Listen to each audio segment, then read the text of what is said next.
Okay, how's it going, guys?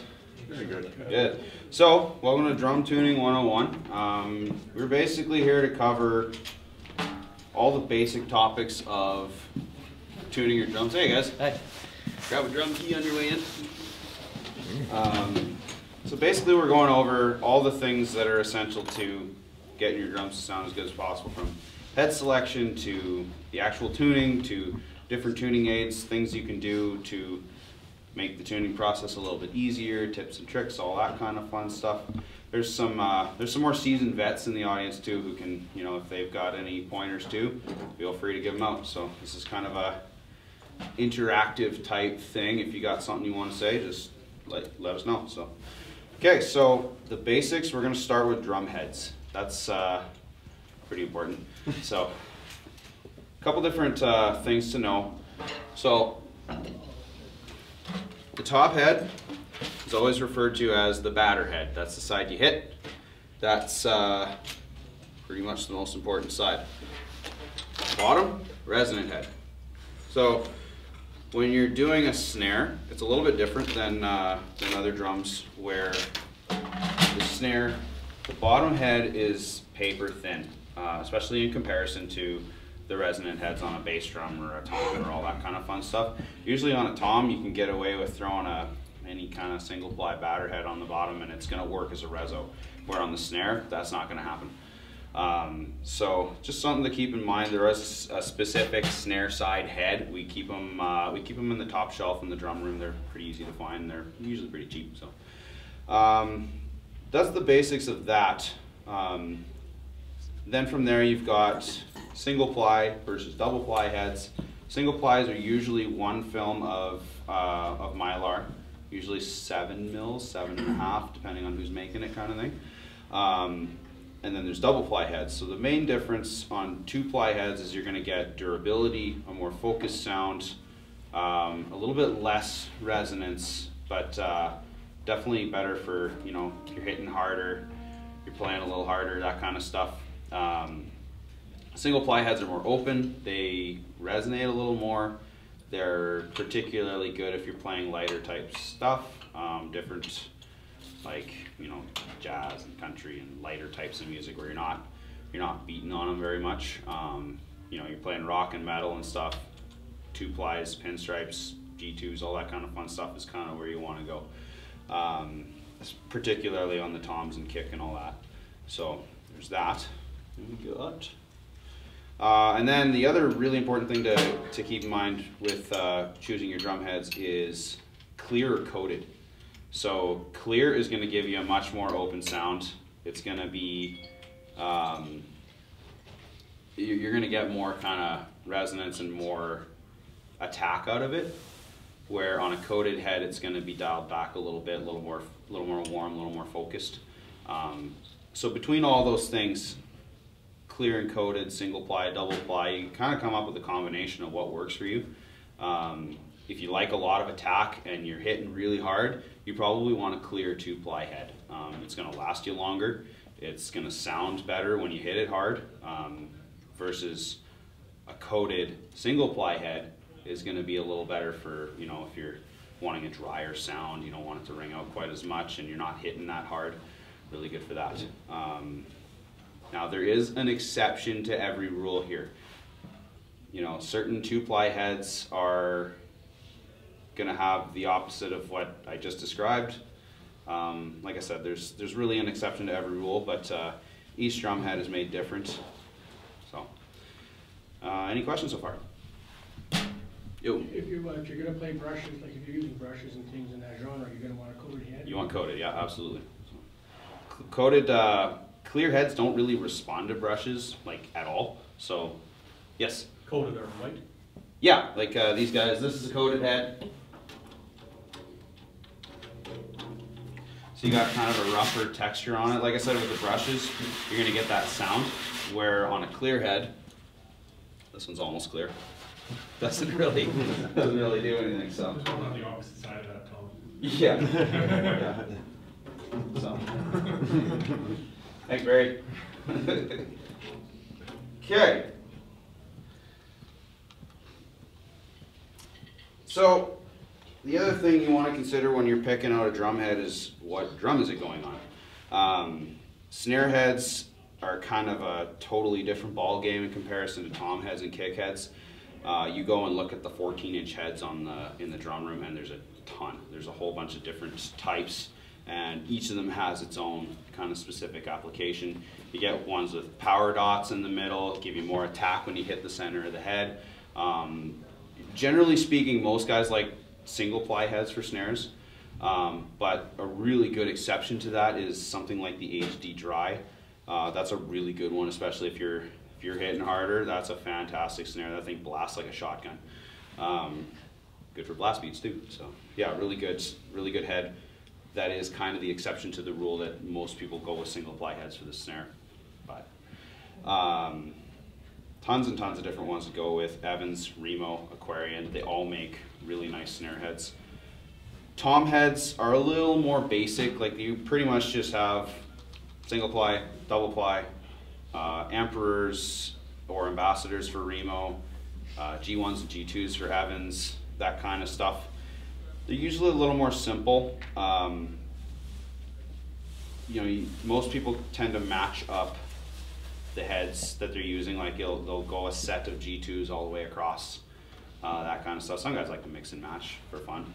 I know I like to put single ply heads on my rack toms so they ring out a little more, double ply heads on the floor toms because I hammer on those. So you can experiment and see what works for you. That's the other kind of takeaway point that I definitely want to make sure that everybody goes home with, is that there's no real right way or no set in stone rule to do this. There's plenty of wrong ways to do it, but there's not really any rule that you have to follow in order to get the most out of your drums. So yeah, so from there, kick heads, those are fun. So kicks, they're kind of a different beast altogether. Typically, there's going to be quite the variation between different genres, but at the same time, there's a lot of one-size-fits-all type heads, like this guy in particular. So Aquarian, he's a super kick. What's really nice about this particular head is it's got a tone ring built into the head. So when you hit it, it's got a lot of attack, not a ton of resonance, a lot of punch right out the gate, and that's before even putting it on a drum. So that's a really nice head for that. Evans makes an EMAD that's same idea. It's got the built-in reinforcement ring. The only difference is that it's on the front side, and there's a felt ring that you can remove and replace with a thicker one or thinner one, so you can actually adjust the amount of dampening you're getting. So that's really good, particularly if you're a heavy hitter. So, rock guys love them. Okay, so from there, everybody's got their snare out. Let's tune a snare. This is my favorite drum key, by the way. For removing. Yes. Don't set it on the hammer drill setting. Don't use an impact. And put it on the lowest gear. If you're going to use a bit key, don't know what you're doing, power tools don't.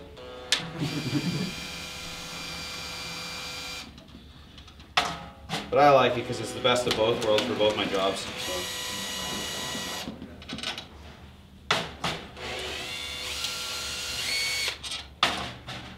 So what I'm doing,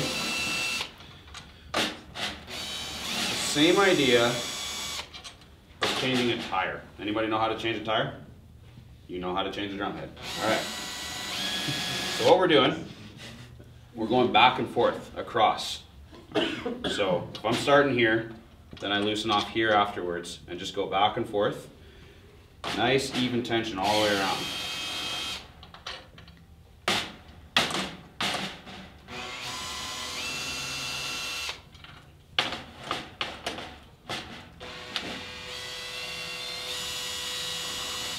Okay.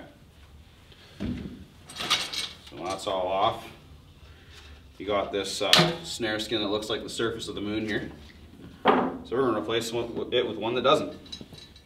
Try to find a nice convenient spot to set your hoop down so that you don't have to take your rods out. Just saves you some time. Kind of a pain to have to do that every time. This is a good opportunity to clean any dust or dust that's built up on the inside of the snare. This is pretty good actually, but some of them you need to take. I don't think Swiffer makes the type of stuff that will clean those ones. Pierre? Yes? If I could just add, I always find this a good time to check your lug screws. Oh yeah. You know, like there's always that mysterious buzz sometimes you might have, and if you just visually even just check and make sure all washers are visually tight. Yep. Never over torque or tighten the screws. But Yeah, that's a good call. Okay. This is just me with OCD, but one thing that I like to do, take your logo and line it up with the badge on the drum. Oh, I'm not the only one. Just looks nicer.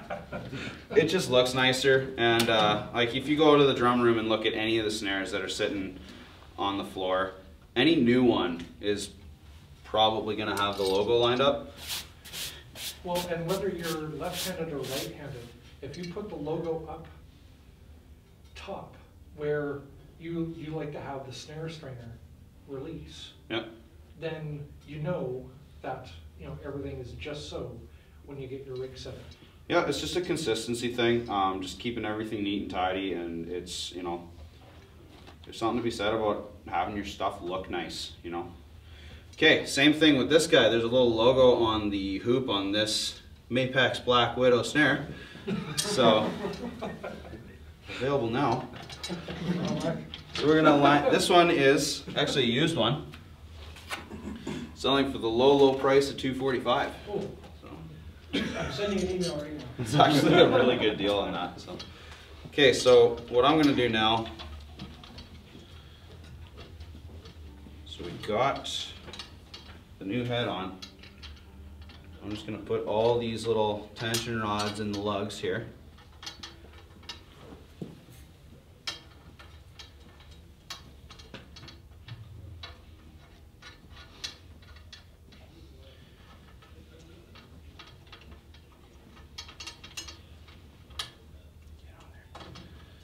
You always want to make sure you're going in straight. You don't want to strip the lug nuts.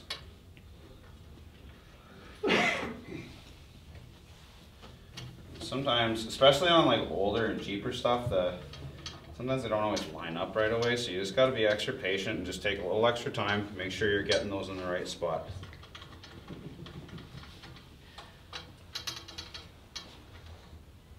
Oh. Bugger doesn't want to go. There we go. And much like working the trades, it actually works better if you don't actually look at the screw. Yeah.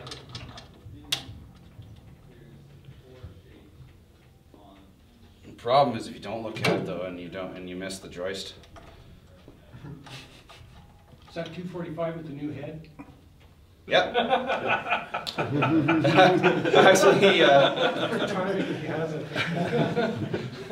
Actually, when Barry did the trade value, he factored in the cost of a new head and the trade value. So yeah, you're 100%.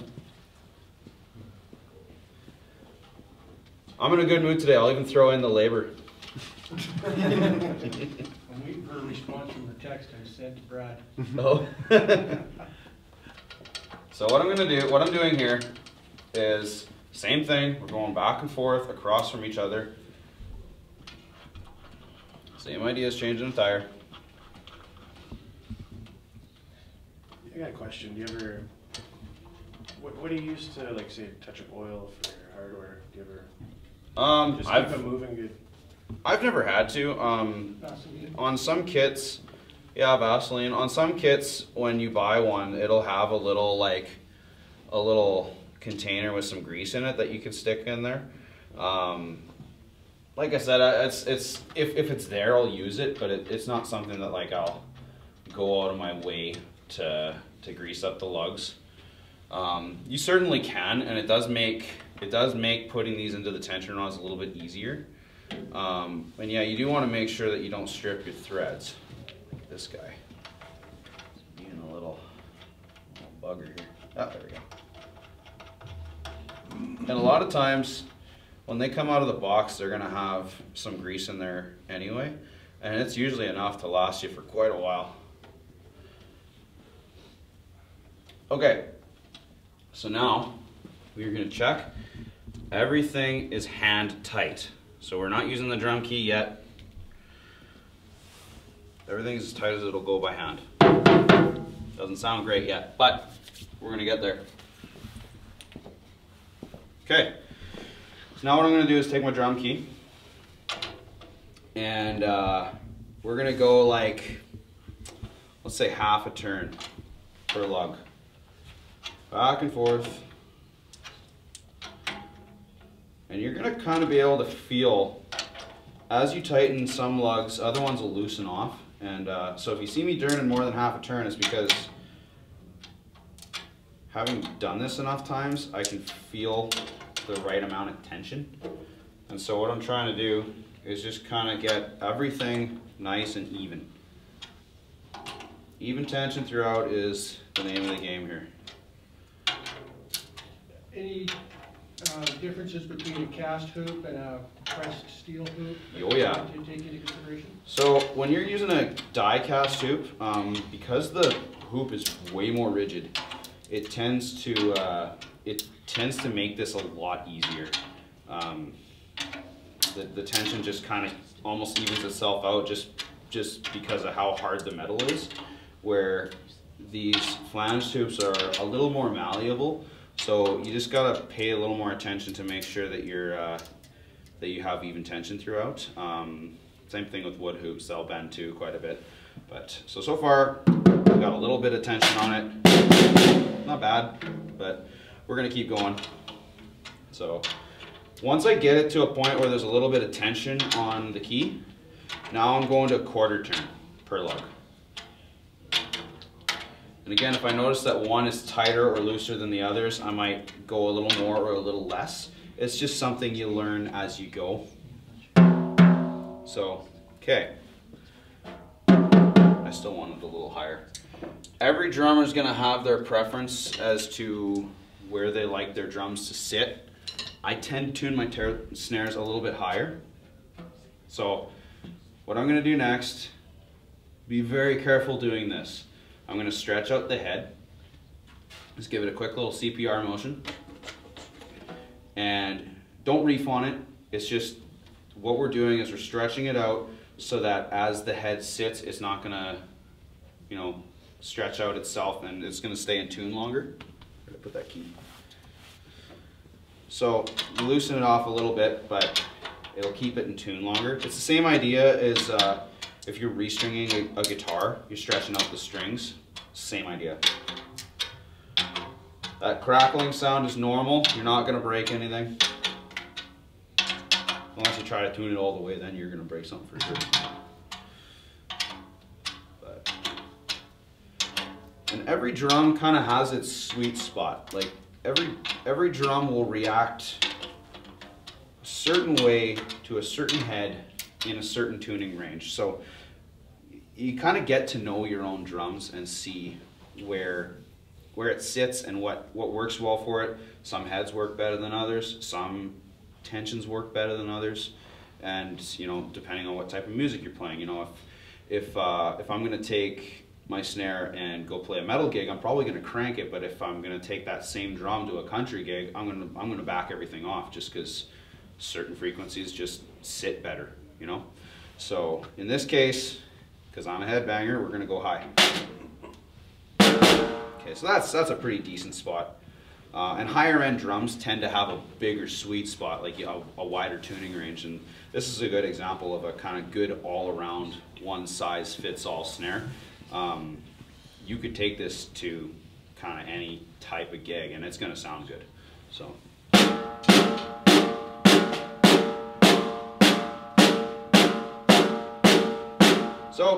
it's pretty good. There's a couple spots where it's a little bit loose yet. That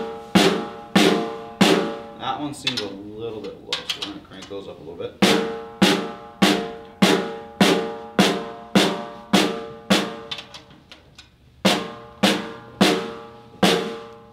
Okay. I usually found it to help a little bit to rest a pinky or something Yep. like that on the center of the drum to help differentiate Yeah. where you're at. That's exactly where I was going to go next, is put a little bit of pressure in the middle of the head, and it's kind of like a fine tuner. It'll, you hear that?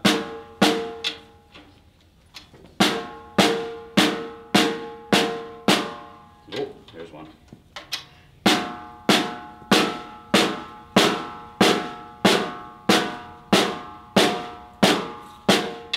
And as you keep doing this,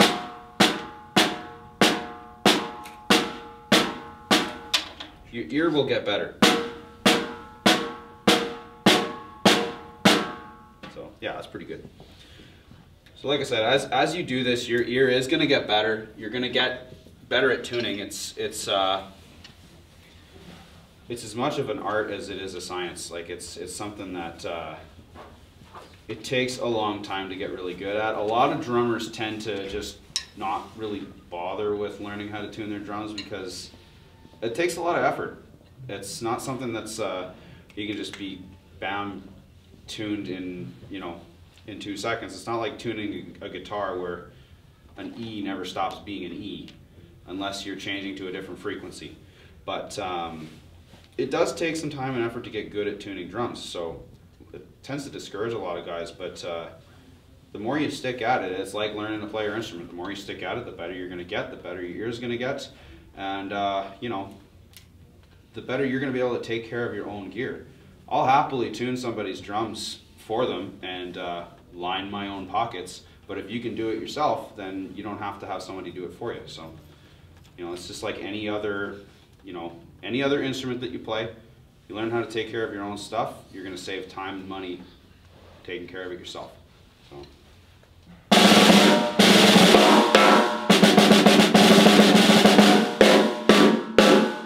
So pretty good. That's about where I would sit this snare. It's a nice kind of medium. It's not cranked super high, it's not super low. It's pretty good. So now we're going to check the bottom head. I probably should have done that first, but nah, I say a lot of things. So it definitely needs some work. I tend to tune my bottom head a little bit higher than what I'm going to tune my top head, and that usually goes all around on any drum, particularly on the floor tom, and we're going to show you that in a minute. Okay? So, especially on a snare, oh, there's a loose one. I really like to crank my bottom snare head. Probably more than I should, but that's just kind of my own tuning preference. So, what's that? Sold. Yeah.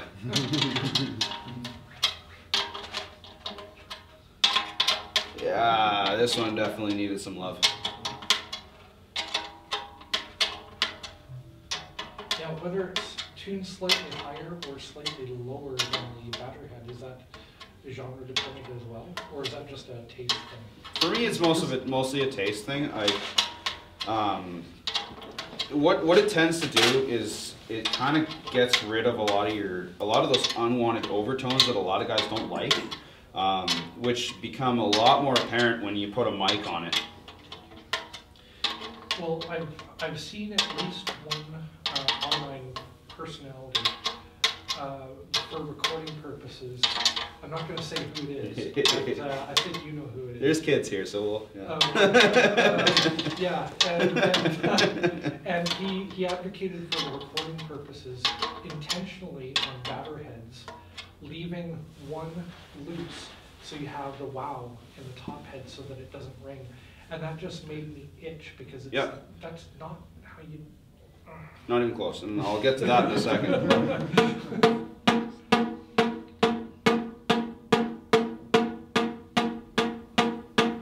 You guys hear that? Yep.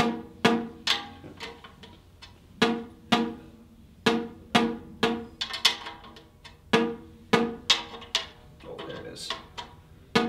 Sometimes I find, here's a little trick for you, if I'm going back and forth between two and they're not the right pitch, a lot of times if you go to the one that's low and go across and tune that one, sometimes that'll fix the problem. And I've noticed that over the years.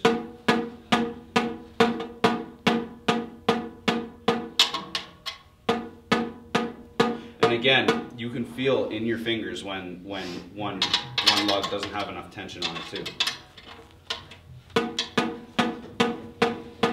And that's why we didn't start using the drum dial right away.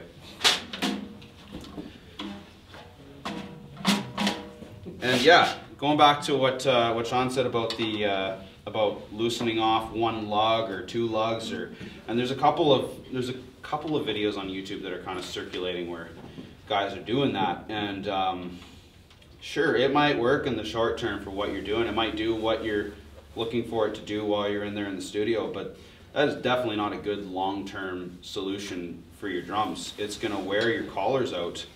Like, these collars are meant to have even tension throughout, and if you tighten one a lot and loosen off the other, you're gonna bend it and warp it, and now that drum head's useless. And not to mention you're going to eat batter heads like their breakfast. I was just going to say, you'll be changing your drum head every yeah, second. and you know, the price of drum heads is definitely not going down, and I will happily sell you more drum heads, but you know, if you take care of your stuff, then you don't have to replace them as often. So, I mean, you know, go ahead and tune them that way if you want. Like I said, I'll sell you the drum head, but you know, if you want to take care of your stuff and make it last longer, just don't take shortcuts. Get some rings or moon gel. You know, just yeah, and so let's try out this snare now that we got the we brought the bottom head up there.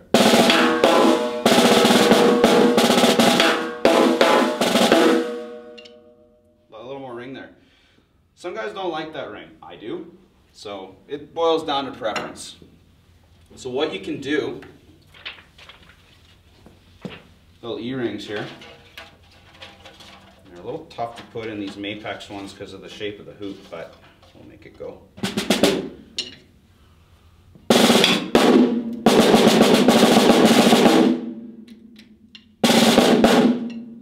So it dries it right up.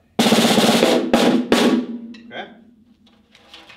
Some guys like it, studio guys love it. Particularly on the toms. And actually, probably a good time to get into that. So, let's do some toms. We got our snare all good to go. Now, my personal tuning approach, again, being a headbanger, liking to play the heavy stuff, I like to tune my toms as low as they will absolutely go. That's my own preference. A lot of like jazz and funk guys and stuff, they'll tend to tune them quite a bit higher than what I do. It's up to you to find what sounds good to you, okay?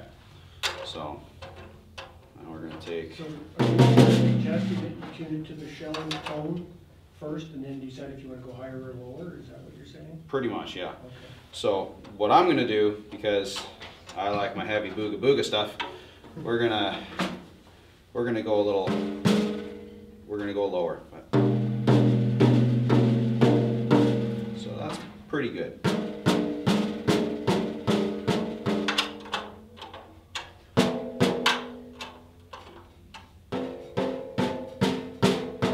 I'll sit down and do this a little easier.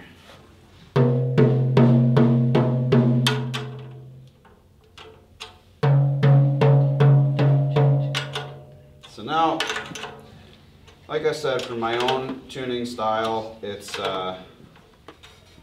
might be a little different from some other guys, but nice and low, that's how I like it.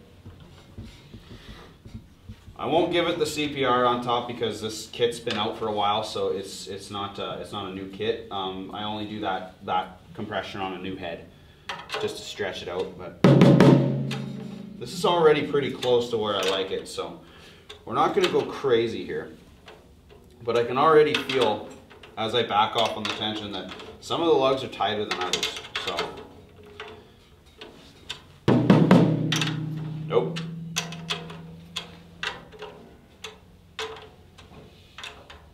Disclaimer, this does tend to work on double ply head's better than the single one that I'm using, but we'll work with it.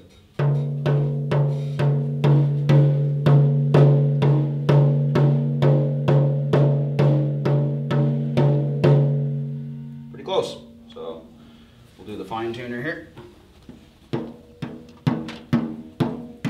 Yeah, pretty close. That one's a little bit out, so.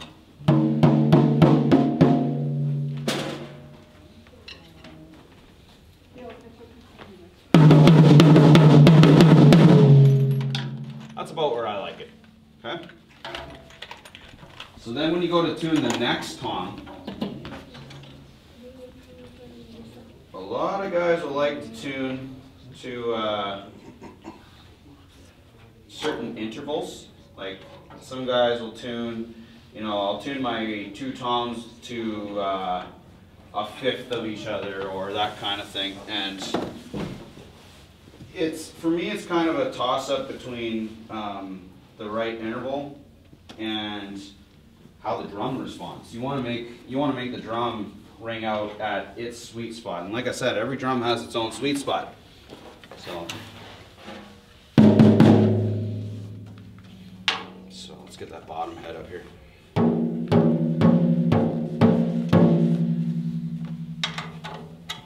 Fix that. Drums with playing obviously get loose before they'll get tighter. Yeah. And the more you hit it, every time you hit this drum, you're making vibrations on the shell, the heads, the lugs, everything. So every single time you hit a drum, you're loosening it off. Even if it's by a microscopic amount, you're still loosening your drums. So it's a good idea to every now and again check over the tuning on your drums and make sure it's all good.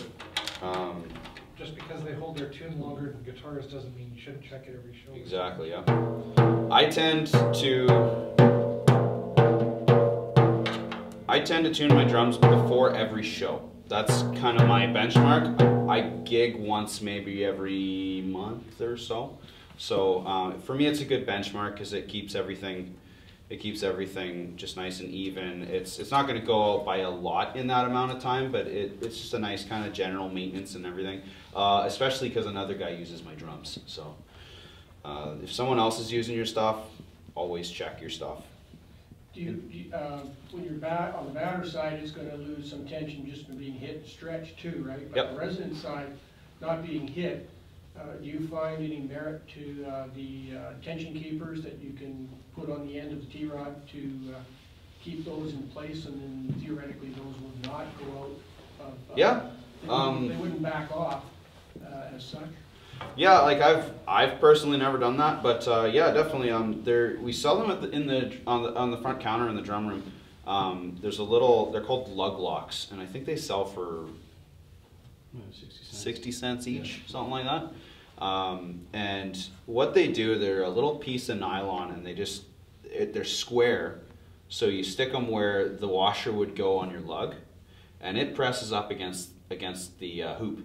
And what that's going to do is it's going to keep those lugs from backing off. Not completely, but it definitely makes it take a lot longer to go out of tune. Yeah, throwing them on your bottom head would definitely keep your tuning a lot more consistent. Even then, I still like to check my tuning every time I go to play a show, just to be on the safe side. It never hurts to check. Preventative maintenance is always the best kind, so it's easier to check something than to have to replace it and repair it and all that kind of fun stuff. So okay, so that's good. That's a nice little spot there. And you'll notice there's kind of a bit of a wow kind of sound when I hit it. And so the idea is when it's in tune, that sound's going to be gone. So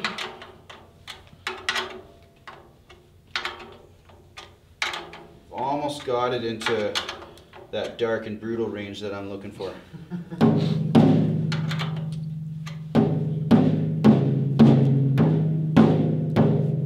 it's getting there.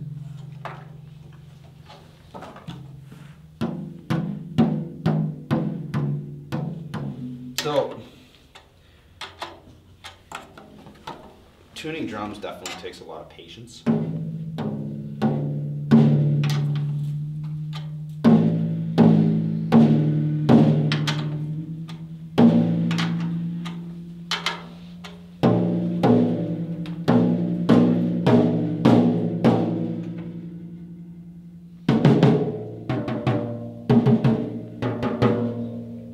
Yeah, let's try it with the other tom and see if that's closer. So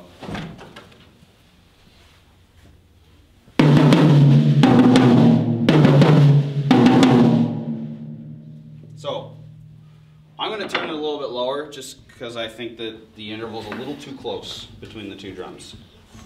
So.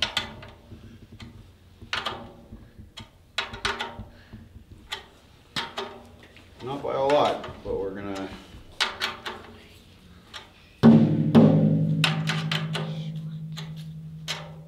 Problem with tuning your drums low, the way I like to, is that the lower you go, the more that those overtones are going to become a challenge. So it takes a lot of patient tuning to get there.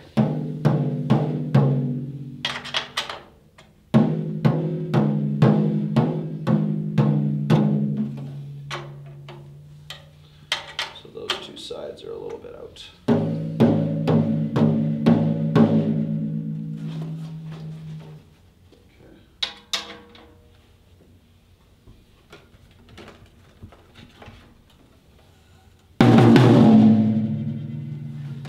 That's the spicy meatball.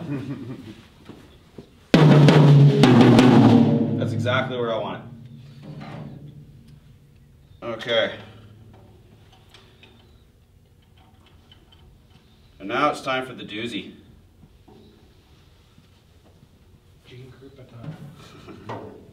This one has always been the most frustrating drum for me to tune personally. Floor toms, they can run away on you quick if you tune, especially if you tune it low like I do. So, want to get it somewhere. When I'm tuning my floor toms, I like it to just be growly and angry and rumbly, like just give it a big nice sound every time you hit it. Just want to fill that room.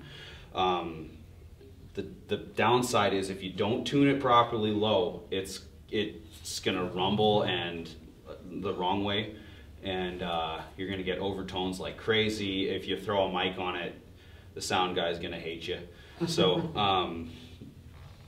so we really gotta kind of tread lightly here and make very slight adjustments. So I'm going like maybe an 1/8 of a turn per lug here. Like I'm not going crazy on it.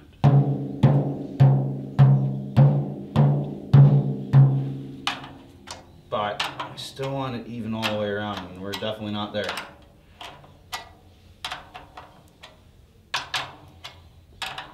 So you're saying that you like your floor tom to have lots of sustain, is that it? Oh yeah. Okay, yeah. So rack toms, you tune the resonant heads slightly higher in pitch than the batter head, but this one you might be going for a lower pitch on the resonant. Generally, all the way around, I like to have a lot of resonance. A lot of guys, depending on what type of music you're playing, but a lot of guys like to, you know, they'll throw rings on there and moon gels and 2-ply heads, and they really want to dry out the sound of the drum as much as possible. The drum was made to ring. That's why they're designed the way they are. And I really like a drum to sound, you know, the way it's meant to be sound, with lots of attack and lots of aggression, and particularly, like I said, in the type of music that I'm playing, I really want it to ring out. If I'm playing something else, like if I'm doing a country gig, then yeah, I'm gonna back off on it and, you know, kind of keep it in a different zone altogether than what I'm gonna be playing on the metal gig. But it's kind of a case-by-case thing. You know, no two gigs are alike, no two rooms are alike, and no two drum kits are alike. Even if it's, I could take another Mapex Armory kit with the same heads on it and make it sound completely different. So that's where I'm saying that tuning is very much an individual thing. you know, there's definitely a lot of rules and stuff that I can show you guys, and you know, I'm showing you guys right now what's technically the proper way to do it, but it's kind of up to you to find your own approach and see what works best for you, because just because you're using the same drums and the same heads and everything, the minute you go home to your basement or your garage or whatever, it's going to react completely different than this acoustically treated room that we're in right now, right? So sometimes we get a little bit, I know I do, here at the store I get a little bit complacent with how good things sound in the store sometimes. And then I take it home and I'm like, what's going on here? But Or so you go to a place that was never really meant to have any sort of, you know, projected music, and it's like everything sounds like butt. What the heck? like my apartment. I'm still quieter than the dog anyway, so. Okay. So. Oh boy. Floor tom tuning. I die a little inside every time I try to tune a floor tom.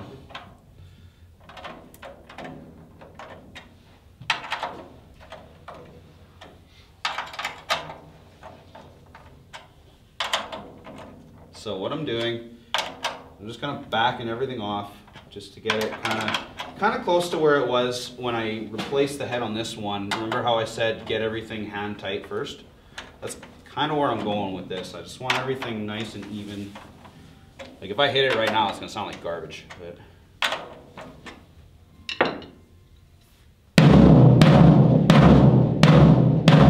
all flappy and rumbly and gross, right? So, but it's not that far from where it needs to be. So little turns every way around. It helps too when you're tuning your drums. Take the drum away from your kit. You know how the kit's set up over there and I'm moving it over here. It just kind of makes it, you know, kind of takes away the resonance of the other drums so you can focus entirely on what you're doing here. So that should be okay. Nope. Too much.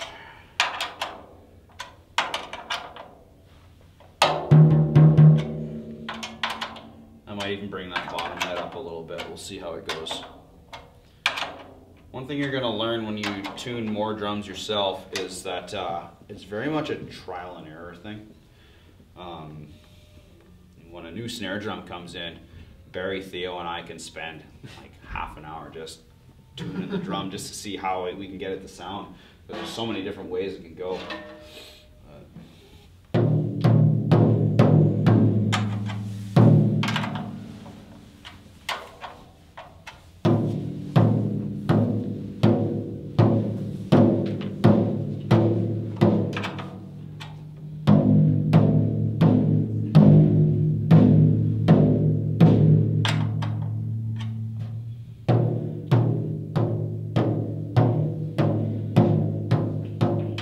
Generally speaking, the more you spend on your drum heads, the easier this is going to be.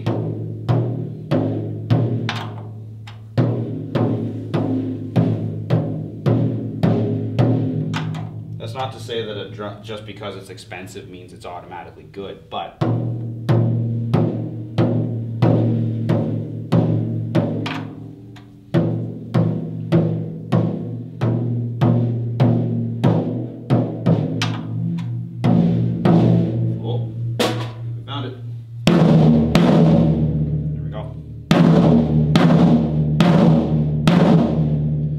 overtones are gone. Nice and full and ringy and the right kind of growl to it.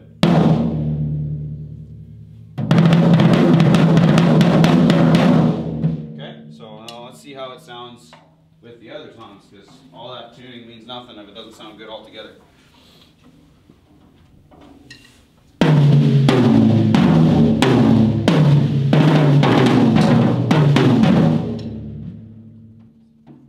For me. Okay, now for the fun part. This is my favorite drum to tune, by far. So now we're going to tune the bass drum. So So let's check that front head first. I usually keep my front head pretty tight, like more than I probably should. I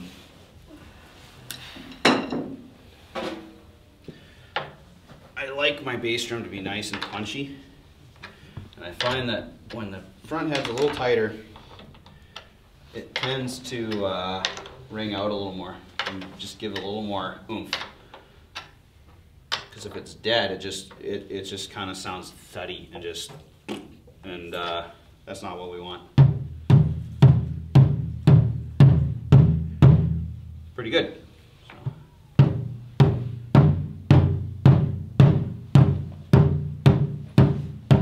Yeah, I like that.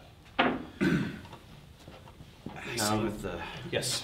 I have an 18-inch bass, and okay. I've been trying to make it louder. So if I tighten up the resonance head, would it help me project the sound a little bit better? How tight do you have it now? It's pretty loose. Okay. Yeah, if you tighten it up to like, you don't want to go crazy on it, but if you want to get it at least a little bit tighter than what you have on the batter side, then it should help out quite a bit. 18s are tough. Like, they're I've had a lot of fun with it. I just bought it a month ago. Oh yeah. Which one was that? That was the Gretsch Catalina. Oh yeah, those are fantastic. I love it so much. Yeah, those ones are good. I remember doing a couple little double kick ditties on one of those, and they're great.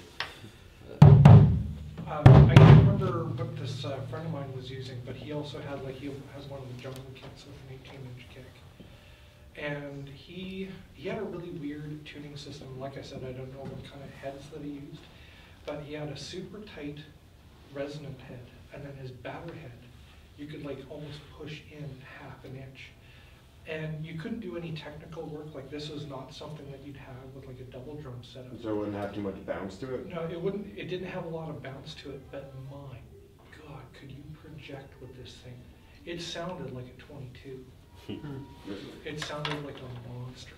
So to say, my footwork will have to get a little better to make up. Yeah. Not necessarily. Like, you don't necessarily have to go. That was just his preference. Yeah. And Oh there was man, I another have to guy in the practice same more. town that he would do pretty much the entire drum set the exact same way, where all his resonant heads were super tight, and then, you know, not fluky, but pretty darn close. Yeah, just on that little brink before it becomes But at the beginning of he was a hard blocker with not a lot of finesse. There wasn't a lot of fiddly stuff. It was just So he doesn't need the bounce down because it's exactly right, Yeah, because okay. he's using like 2 A's, 2 B's.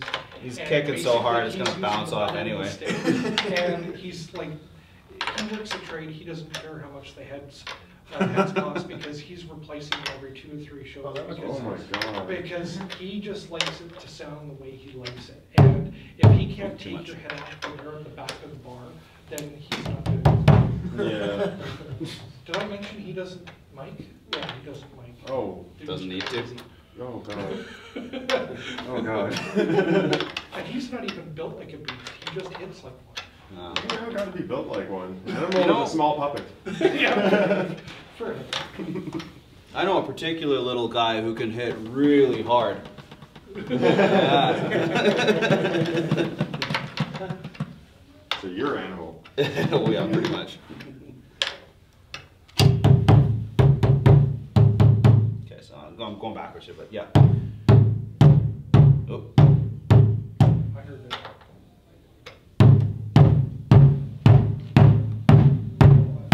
Okay, so that's pretty good.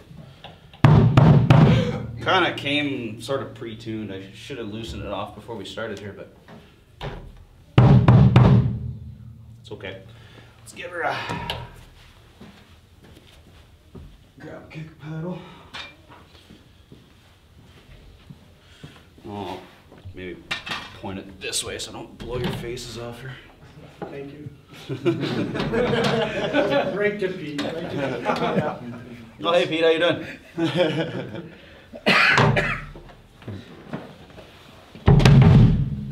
Okay, Let me so know if the mic works after this. yeah. So it's okay. It's not really ringing. It's kind of dead. So what I probably did, and this is a habit of mine that I tend to do, I probably tightened the front a little too much. So let's let's loosen it off a little bit and see what happens. Yeah, it's kind of, I'm gonna loosen the front and tighten the, or sorry, loosen the resonant side and tighten the batter side and see what happens.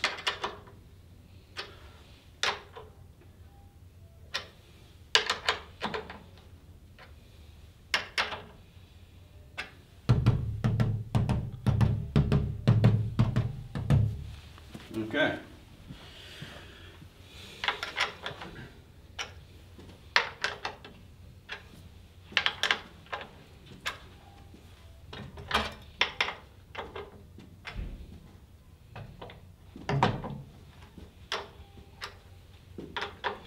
So the fundamentals of what I'm doing, it hasn't changed from drum to drum. We're still going the crisscrossing motion, small incremental turns. We're not going crazy on it. The fundamentals never change. You notice how the pros never really, they've always got the basics down solid, and there's a reason for that. So we're still kind of not really in the ballpark there, but we'll get there.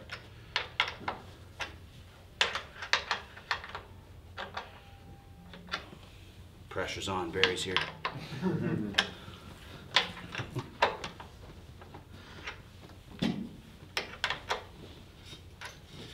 wife is here for quality time. See, Barry has forgotten more about tuning drums than I know. He's unbelievably good at tuning drums.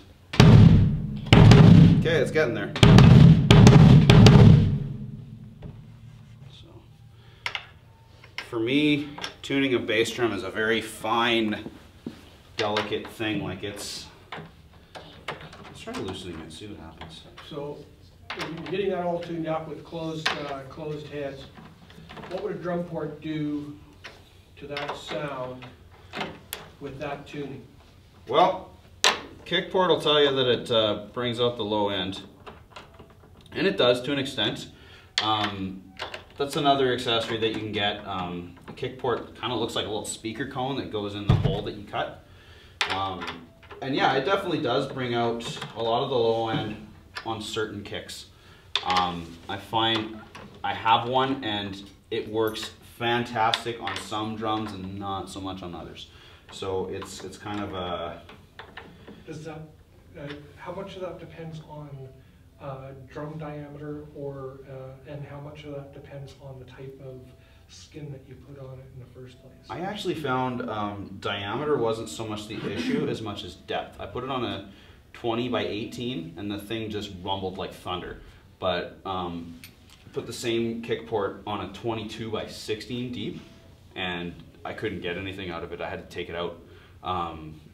So it depends more on the depth of the bass drum than the diameter, but you know, 16s are getting harder and harder to come by these days, so it's not really, it's almost a non-issue for a lot of players. But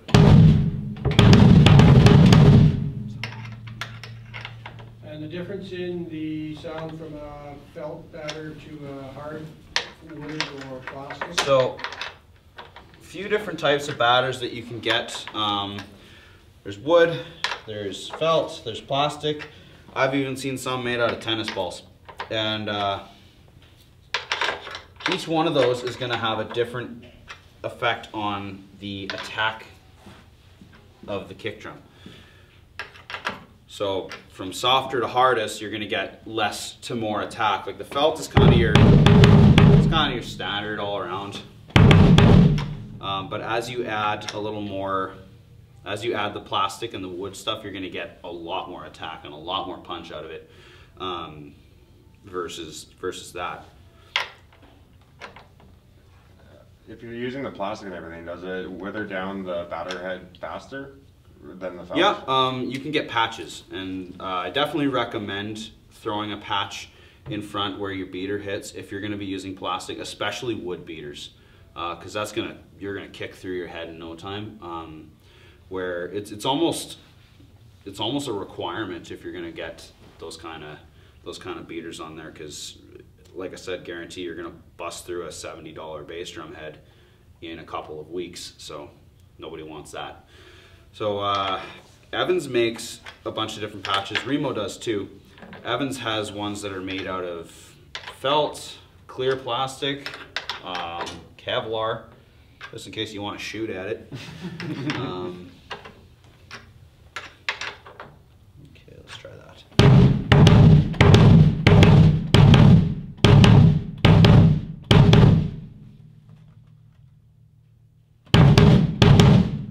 Okay, one more tightening on the front here should do the trick. I will spend hours tuning a bass drum. Well, something I'm very, very picky about, especially for the type of music that I play. It's almost exclusively double bass. I don't even think I open and close my hi-hats. So for me, it's very important that I get the right sound. Any pointers when you're doing the bass drum and most of the sound is the opposite side you're on? Is there any pointers on placement of that drum in a room that you might be tuning it in so that you get some feedback? Yep. It's nice and punchy where I'm sitting, like where you're at. Yeah. And I'm not sure what you've got a skilled ear, so you already know it's nice and punchy from that side. But for us, You know what? what's our best? You know what the best thing the best way that I learned how to tune a kick drum was, just sitting in the drum room when, Barry would sit behind a kick drum and kick it and have me sit 10, 20 feet away. And it really gave me an idea of get someone else to kick your drum for you. And then you can really get a sense of how does this sound in a room? How is it going to sound out front? That's almost more important than how it sounds behind you, because the whole point of this is that you're playing for other people, right? So sometimes it doesn't necessarily have to sound amazing right here. As long as it sounds amazing out here, then you're laughing. But the best way to check that is to get someone else to kick it for you. So your bass player's probably not doing anything anyways. Yeah, that's about where I like it. So lots of attack on the front. I can hear it ringing out on the end, so that's kind of where I like it. So good. So now your kit's in tune and you are ready to rock, or not rock, depending on what you're playing. You can That's touch up to it. you. Yep. So you guys want a freshly tuned kit? We got one here for $8.99. Just saying. So now that we've got this thing tuned kind of to where we want it, there's different ways that we can play with the tuning here now that it's kind of where we want it. So we can throw those E-rings that I showed you on here. So got one on the snare, toms. So that dramatically changes the sound of the drums. It's particularly good for studio uses. A lot of times putting it under the mic will definitely change the characteristics of the shell. Right?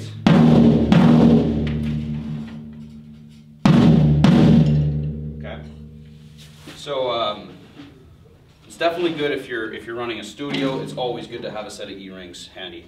If you're doing live sound, it's always good to have a set of E-rings handy, especially if someone else is bringing their own kit in and they don't necessarily know how to tune their drums, or they don't sound good, or a lot of times a lot of guys just don't care. So that's kind of a quick fix. Not necessarily the best way to keep your drums sounding good, but it works. So, but the best way is to just have it in tune in the first place. So. Again, it all goes back to, what room am I in? What's it going to sound like out front? What kind of mics are we using? All that kind of stuff. It all factors into whether or not you need these, or is the drum going to sound good on its own? Can I give it a little boost? All that kind of fun stuff. Okay, so we've tuned the drums.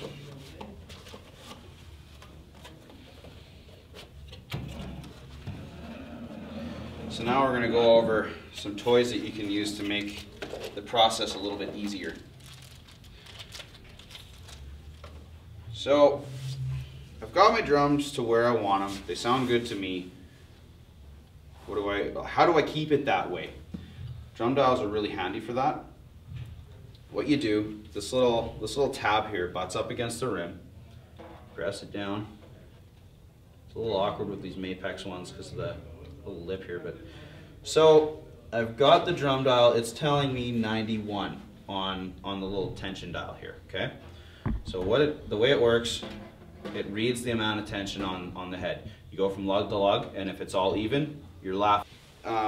So it's always good, you know, to get some ear training in there and really try to do it as much as you can by ear, and then use something like a drum dial to check it later. Or if you're a backline guy and you're constantly changing out drum heads, those drum dials are fantastic because then you've got that consistent sound. If you're always using the same heads, it's always going on the same snare, you know, you can tune up your drums in no time, and it's always going to sound the same. So that's a really handy tool for checking your tuning and keeping it consistent. It's not going to get you there, but it's gonna help you maintain it once you find your sweet spot. Yes. What's a tool like that worth? This one goes for $94.99. You can get a digital one called the TuneBot for $130. This one's really cool. Basically what you do, instead of going from lug to lug like we did on the other one, it will, come on, seal them up like Fort Knox. Instead of going from lug to lug, this is pretty handy. You just clip it to your rim, and then you go from lug to lug. You don't have to move it, which is really handy. You can tune it to a specific note if you want, which is pretty cool. If you're looking to do your tool covers, Danny Carey tunes all his toms in the key of D, so. That'd be great for jazz lines too, because oh yeah. If you like your toms done by like major thirds or whatever, then yeah, you could be ultra OCD, just like that. It's fantastic if you're always playing in a certain key, then it makes sense to kind of have your drums sitting in a key that complements it, right? Like if you're in a, I don't know, a Celtic rock band per se, is always playing in D, you know, definitely helps. So that's a lot of the different things that you can use. Drum key is by far the most important part of your arsenal in any drum. I mean, it's as important as your sticks, if not more so. You know, you need it to make your adjustments. You need it to make adjustments to your hardware, tune your drums. You know, having a drum key is non-negotiable. You need one. So those are really good ones. This one in particular is really good. Evans makes a magnetic drum key. The magnetic one is great for if your keys like to grow pairs of legs on you. You just stick that on the bottom lug, particularly on your floor tom is good. And then it's not going anywhere. It's always in the same hiding spot every time. So those are really good. If you have Talmadge shells, don't use the Evans ones because they don't work, which kind of sucks. And then my personal favorite key is the bit one. Once again, if you don't know what you're doing with the drill, don't try it. You know, maybe go get a drill and it's one of the few times, in other words, it's one of the few times where go big or go home does not apply. To an extent, yeah. I mean, I work around drills all day, so they're fantastic, but like I said, don't go in over your head, guys. So, yeah, that pretty much covers it. So, any questions? I was just going to say that on the drill side of it, there are a lot of home used drills, like the small hand size one that doesn't take a lot of power. It's a 6-volt battery inside it. Yeah. It won't really over torque your. Yeah, like if you were at Home Depot and got one of those Ryobi ones that are like super cheap, those will work because they're not very high power. The Makita one, probably not the best example, but you know. Electric screwdrivers are awesome because they don't go super tight, and they kind of go a little slower, so you don't have to worry about stripping out all your lugs. But Yeah. Common sense should prevail. What's that? Common sense should prevail. Oh, sure. Drums. Sure, why not? Common sense is not common. But you're right, it should. Assuming that people use it, yes, you're absolutely right. That's a great One theory. feature I love about that is magnetic keys. If you're changing heads, it's got a little knurled knob at the top, and you can just give it a spin, and the light will just come right out. Yep. Just spin it and go right back in, and the magnet keeps the key from flying off and across the room. So it's really Yeah. handy for doing drum head changes like that. I've lost a lot of drum keys behind the stage at Vangelis. Easily. Yeah. I've lost 4. Yeah. Oh yeah, definitely. It's always good to have a good supply of drum keys on you because you never know when you're gonna need them. Well, you do know when you're gonna need them, but yeah. So it's always good to have a drum key on you. I mean, I've been kind of caught with my pants down a few times in the drum And without a room. drum key. Yeah. Yeah. And, That show at Doghouse. yeah, it's kind of awkward when you work selling drums and then, oh, I need to tune this. Ah, crap. Anybody else? Yes. Yeah, you, like sometimes you play one venue and you're in one hall, you go to another hall, 2 weeks later, you tune your drums, you're playing, you do a sound check, and you got a vibration, one of your rack toms or... Yeah, so That's a buzz, it just, and, you know, show's on at 8, you gotta play, and... usually what What happens usually causes when, that? What's, when it starts to buzz like that, one of the more common things is that probably one of your lugs is loose, and just one of them, because oftentimes, you know, when you're playing a whole night, you know, I'm playing a 3-hour set, and I'm hitting the snare in this spot every time the whole night, these 2 lugs are bound to come loose faster than all the other ones. So what can often happen is they'll get loose, especially if you like to do your rim shots like I do, and they'll come loose. It starts to sound buzzy and rattly and gross, and sometimes I just find that just taking the drum key to that spot where I'm most likely to hit it tends to help quite a bit. Otherwise, check your top and bottom heads to make sure there isn't too much overtones going back and forth, like if one is significantly different than the other, or that can definitely create some of that buzz. So it depends on which drum too. So like I said, with the floor toms, they tend to be the bane of my existence. They kind of go all beach bally and wowie all the time, and I usually spend a lot more time with a drum key on the floor tom than any other drum for that reason. So How much of that is environmental rather than just moving? you know, every room is different. You could be in one room one night, like you said, and go to the next room, and your drums will sound totally different. It could be a bunch of different factors. What's on the walls? What's the humidity level in the room? Well, like, that's where I was you know? going, like with temperature and humidity. Yep. Like if you've gone from, like, say you leave your rig in a climate controlled environment, and then you take it out to your car and then play in a school gym, which is next to naked to the environment, and all of a sudden everything sounds like that. Whenever possible, it's always a good idea, if you can, to try to get your drums in that room as quickly as you can. If you can get them in there at the beginning of the day, your drums are gonna have time to acclimatize to the rest, to the environment, and that's gonna really go a long way. That really helps a lot, especially for studio use. Yeah. If I have my drum kit in my car for, like, say, overnight, where it's really cold because we have Canada, it's a beautiful way. How long would it be until I could be safe to play it? I'd probably at least leave it in that room for a day. I would, but generally I try to avoid leaving my drums in a cold environment for an extended period of time. I know I've done a few gigs. I get home, it's 4 o'clock in the morning, you're like, I don't not feel like bringing this in. Yeah, it's minus 40, and it sucks, but definitely if you're capable of bringing them in, do it. It's definitely something.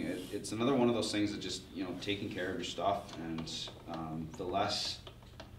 the more you take care of it now, the less you're going to have to put into repairs later. So I think I've got a crack in one of my shells, like the finish on one of my shells, just because I left it in the car overnight. So it's not good. Any more questions? No? Okay, I think we're good then, so, thanks. I was gonna, you know what, Uh-oh. everyone maybe forgets this one, but synthetic snare buzz, Oh, yeah, yeah. what's your Um, solution on a kit and a quick fix? For me, it depends. Like if it's buzzing to the point where I can hear it over everything else, then I'll play with the tension on my snare strainer and just kind of get it to where, because right now that's pretty tight. But I loosen it off, so it's pretty buzzy now. If I go to hit that floor tom or the kick, might get some sympathetic buzz out of it. Generally, I find you don't want to choke your snare, but if you get it to the right amount of tension, usually tends to take care of that. At some point, if it's buzzing, but when the whole band's playing, you can't hear it, I don't even worry about it. I know it bugs some people, but for me, it's just kind of a fact of life. I find on my particular snare, I don't tend to notice it very often. Cool. All right, guys. Well, thanks for coming out. It's been real. If you guys have any questions about tuning drums, you know, after the clinic or any Saturday, you know, come and talk to me. I'm always happy to talk about gear and nerd out with you guys. So, yeah. Good stuff. Just gonna mention too, make sure if you haven't already entered your name when you came in, enter your name in the draw bin there. At the end of the month, we'll be giving away. Actually, I have a question.